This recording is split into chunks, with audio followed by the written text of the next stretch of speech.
Грядет грандиозный финал. Судя по трейлеру к фильму, события будут разворачиваться очень быстро и непредсказуемо. Не обойдется без трагических моментов. Один из них – это смерть морского бога Тансана. Невероятно печально смотреть, как Сяову держит на руках бездыханное тело Тансана. Вы только посмотрите на лицо Сяову в этот момент. Возможно, это будет самое грустное, печальное событие. Здесь все идут к Тансану, который погиб, его родители, друзья, монстры Шрека. Просто душераздирающая картина.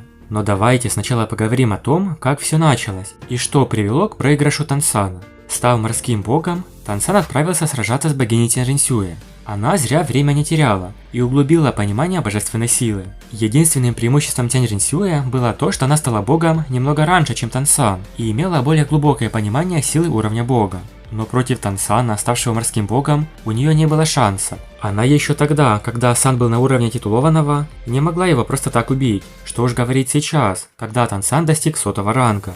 Он пообещал ей, что если выиграет сегодня, то пощадит ее и даст второй шанс, как и она в прежней битве. Тансан прямо сказал ей: «Сдавайтесь, госпожа Тяньжэньсюэ. Если ты согласишься жить в уединении и покинешь Духовную Империю, я могу отпустить тебя. Ведь между нами нет настоящей ненависти». И правда, это с Бибидун у Тансана была настоящая кровная вражда. Убийство мамы Сяову, нападение на Домина и Эрмина, и в конце концов приказ схватить Сяову ради кольца. А еще она развязала целую войну империй. Бибидун Тансан точно не пощадит и даже не даст шанса сдаться. Тяньжэньсюэ, конечно, не хотела сдаваться и начала битву с Тансаном. Теперь они оба боги, но против Тансана у нее и правда нет шанса.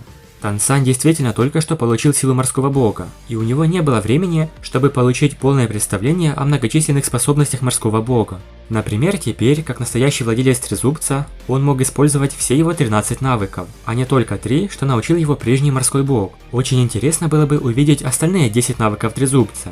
Но хотя Тансан не практиковал силу морского бога, не забывайте, что наследство Тансана отличалось от наследства Тяньжэньсюэ.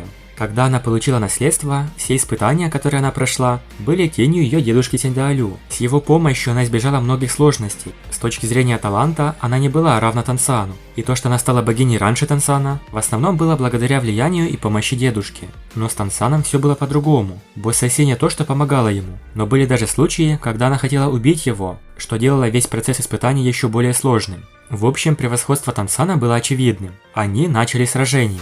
Тяньжэньсюэ вызвала огромный солнечный меч в небе, что был направлен против Тансана.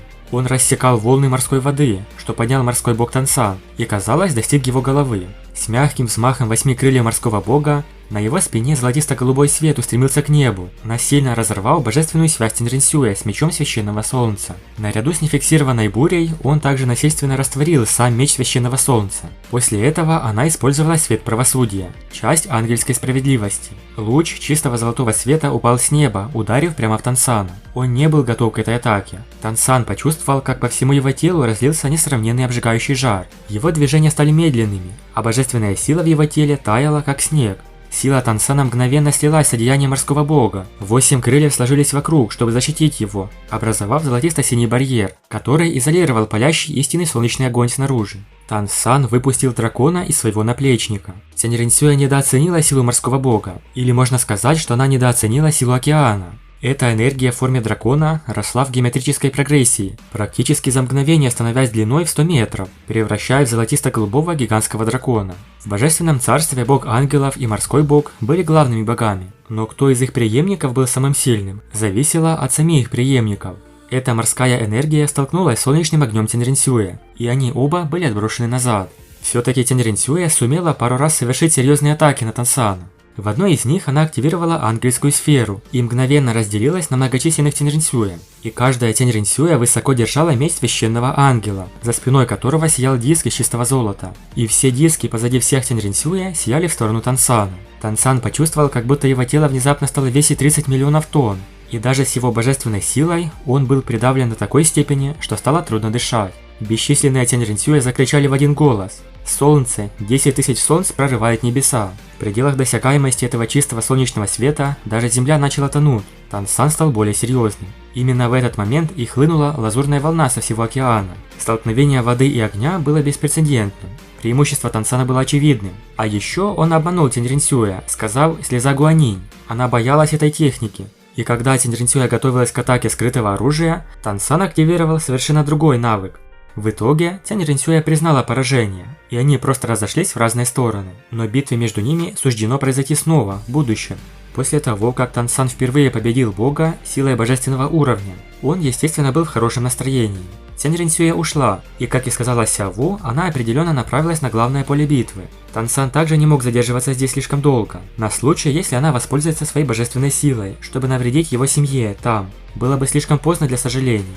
То, что случилось у перевала Цзялин, было не столь радостно, как победа Тансана сейчас. В конце случится что-то невероятное. Да, как бы это печально ни звучало, но Тансан в финале умрет. Он будет сражаться с двумя богинями, Бибидун и Цянь Ринсюэ. Его силы морского бога не хватит для победы. Что может быть более трагично и драматично, чем смерть главного героя? Надежда всего континента была только на Тансана. Противостоять богам может только бог. Даже десяток титулованных 99-го ранга и близко не сравнятся с божественной силой 100-го ранга. Если Бибидун и Цянь Ринсюэ выиграют, весь материк будет под их господством, и никто не сможет бросить им вызов. Во многом поражение Тансана можно объяснить тем, что он один противостоял двум богам. Он еще не превращался в бога Асуру, а полагался на силу морского бога. Противники Тансана были на самом деле могущественными, и ситуация, в которой оказался Тансан, между двух огней, привела к трагическим последствиям.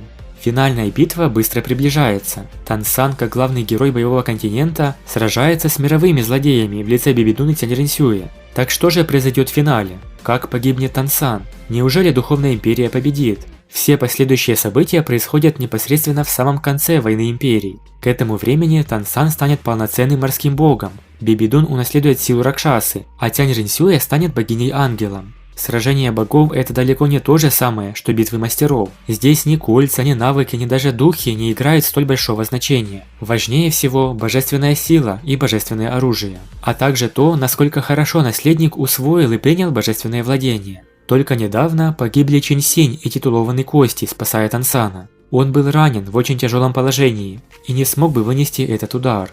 Но то время, которое смогли выиграть титулованный Меч и Кости, дали Тансану шанс выстоять против Бибидун. Сяову, Нинрандрон и Оскар с опозданием прибыли на вершину стены, чтобы увидеть последний бой Тансана. Сяову закричал от страха, когда Тансан и Бибидун снова столкнулись в битве. Смерти Меча и Костяного Дракона не были напрасными. Тансан собрал всю свою силу для следующей атаки. Золотые лучи энергии вылетели из глаз Тансана, неся всю его божественную ментальную силу, не сохраняя ни капли. Его огромная ментальная сила достигла уровня, на котором он никогда раньше не был. Более того, когда Тансан увидел, как Меч и Кости борются с Бибидун, его беспокойство и негодование также усилили его божественную волю. Самой сильной стороной Тансана были не его духовные способности, а его умственная сила.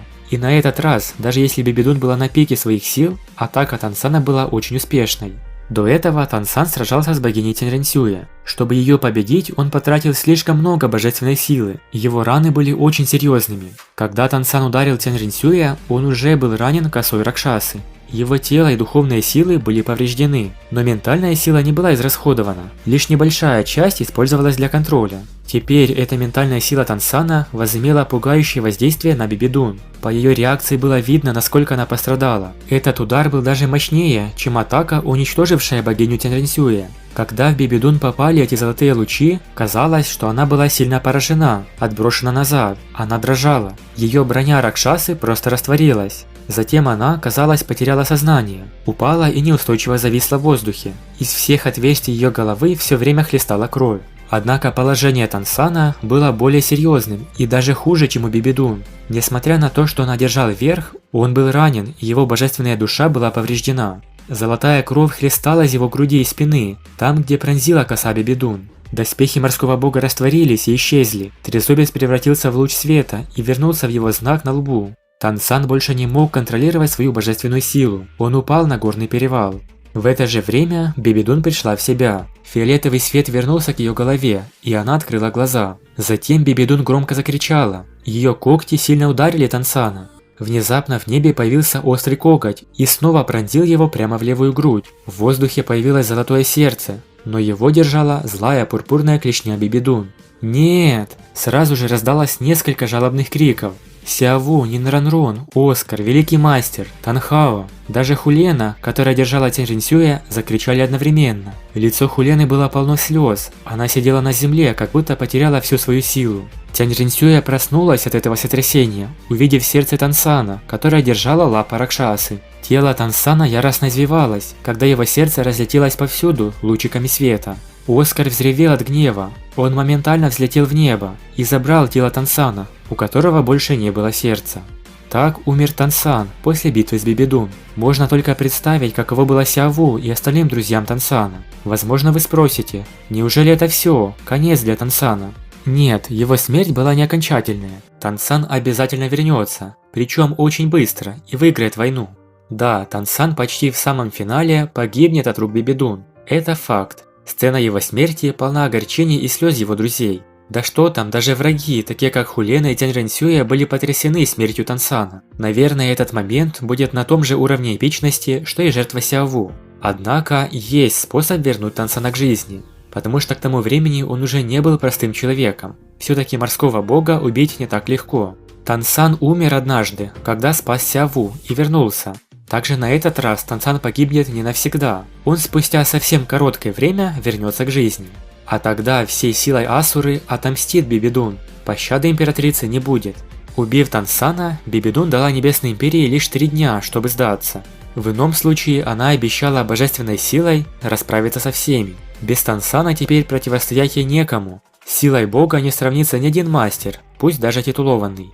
Со злобным злодейским смехом Бибидун поднялась ввысь и исчезла вместе с Тянь Жэньсюя и Хуленой. Хотя эта битва была короткой, но итог ошеломил и напугал обе стороны. Оскар принес тело Тансана, спустившись с неба. Нинранрон была первой, кто пришел к нему. Танхао тоже вернулся к стене. Все окружили тело Тансана. «Бро!» Сяову дико кричала, бросаясь к Тансану. Раны на его груди выглядели действительно ужасно. Большая дыра на левой груди была смертельной. Были видны золотые вены и кости. Кровь все еще хлестала из ран. На его лице не было ни блеска, ни дыхания жизни. Танхао и Великий Мастер были сбиты с толку. Всего минуту назад их сын все еще был благородным морским богом, но теперь он был мертв. Сяову плакала, даже у Оскара потекли слезы. Танхао расталкивал людей и шел прямо к Тансану. Он не плакал. Он был единственным, кто не плакал среди этой толпы, но его глаза были налиты кровью. Глядя на Тансана в объятиях Сяову, в его глазах не было духа устрашающего титулованного, а лишь взгляд отца. Все хотели отомстить и прямо сейчас отправиться биться с Бибидун. Да, это было просто ужасное, душераздирающее событие. Все горевали из-за смерти Тансана. Но Тансан обязательно вернется. Каким образом? Ключом к воскрешению Тансана стали Оскар и Нинранрон, 2 величайших мастера поддержки на континенте. Будучи на уровне титулованного, их сила вспомогательных духов не имела себе равных. Слияние 9-х навыков Оскара и Нинранрон пробуждает неимоверный навык, называемый Божественный Свет Воскрешения. Это техника духовного слияния Оскара и Нинранрон. Ее эффекты – воскрешение объекта, чье тело не было уничтожено, и который не был мертв более 2 часов. Использование этой способности приводит к тому, что пользователь теряет свою духовную силу на 1 месяц. Только представьте, насколько могущественная способность, но за ее использование действительно придется заплатить немалую цену. Конечно же, Оскар и Нинранрон были готовы на все ради Тансана. Когда все были в отчаянии, Оскар вдруг крикнул: «Сан будет спасен!» Он рассказал о своем 9-м красном кольце. Оно получило только 1 навык, также и кольцо Нинранрон. Но когда они взялись за руки, они ощутили вторую 100-тысячелетнюю способность – воскрешение. Это слияние духов Оскара и Нинранрон было высочайшим и самым редким слиянием на боевом континенте. Неудивительно, навык, сумевший воскресить бога Тансана, такое не увидишь дважды. Пока не прошло много времени, Сяову забрала тело Тансана, и все отправились в штаб Небесной Империи. Для успешного воскрешения не должно пройти более 2 часов со смерти. Сяову держала тело Тансана, стоя посреди комнаты. Нинранрон и Оскар стояли по обе стороны от нее. Все остальные отошли в сторону, давая им место. В этот момент их лица были наполнены тревогой и беспокойством. Все они молча надеялись на положительный исход. Оскар глубоко вздохнул. «Сяову, отойди в сторону». Сяову подняла взгляд. Отчаяние в ее глазах исчезло, оставив там только надежду. Нинранрон и Оскар взялись за руки, и появился чудесный ореол. Из-под их ног одно за другим появлялись духовные кольца. Все видели ужасные раны на груди Тансана. Более того, у него больше не было сердца. Поскольку его божественная душа столкнулась с душой Бибидун, он так и не проснулся. При таких обстоятельствах никто не знал, на сколько процентов он сможет успешно воскреснуть. Девятые кольца Оскара и Нинранрон вдруг ярко вспыхнули, расцветая ослепительным светом. Две красные светящие сферы вылетели, полностью закрыв их тело. Они слились воедино. Внезапно вспыхнул свет. Оскар и Нинранрон совершили чудо. Они смогли воскресить не просто человека, но морского бога, а также того, кто после этого станет богом Асурой. Тансан вернулся к жизни. Только после этого произойдет настоящая финальная битва Тансана Асуры против Бибидун Ракшасы. И это спустя такое короткое время. Большое спасибо за просмотр. Напишите в комментариях, рады ли вы воскрешению Тансана. Подписывайтесь на канал и всем пока.